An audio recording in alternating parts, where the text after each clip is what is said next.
There's a fearlessness. There's a confidence.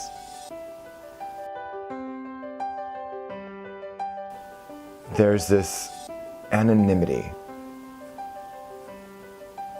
No one recognizes you.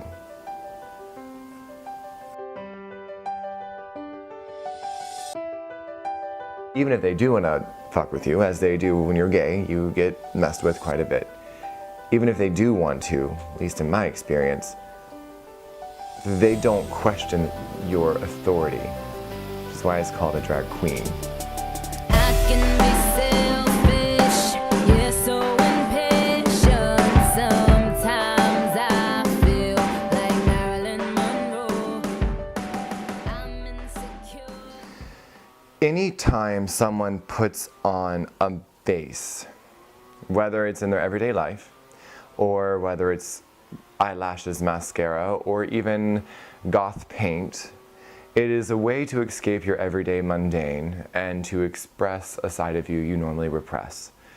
So for me, I fell into drag inadvertently because my dance coach wanted to give me an outlet to let my feminine creativity out from teaching women all day long to dance more like a man, which ironically worked in a weird psychological way.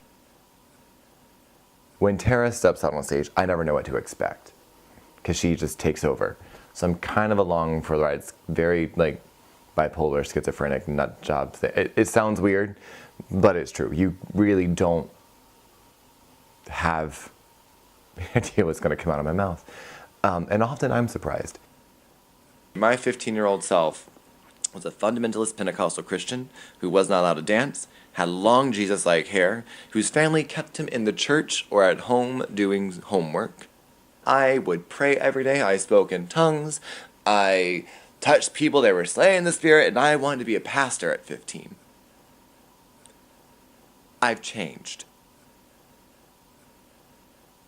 So there was this charity event I did a couple weeks ago where I just was trying out some new makeup techniques. I love painting. I love like actually painting, and we call beating your face or painting your face is what we call putting on makeup.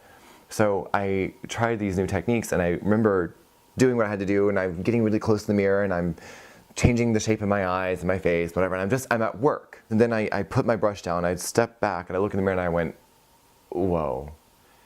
And it was just a little too real. I looked a little too passable. Even though my muscles were like fucking Xena, my face just looked so much like my mother. It was kind of like, that was a little real, that was a little creepy. But that happens a couple times, and then you just had to laugh and going, well, there you are. That's it. But it's a real part of me. It's a real part of myself and my skills and my talents and my personality. So I have to accept it. It just often freaks you out when you see how much of you reminds you of your mother. I do this number where I go out and I sing this number from Smash. I just keep my back to the audience and I stumble out on stage. I do a number as Marilyn, high off her ass, drunk off her ass, as she was. Then the next number I do, when that's done, it goes right to one of Nicki Minaj's numbers called Marilyn Monroe, talking about this is how Marilyn Monroe felt, this loss, this tragedy. Take me or leave me, I'll never be perfect, but believe me, I'm worth it. My favorite line.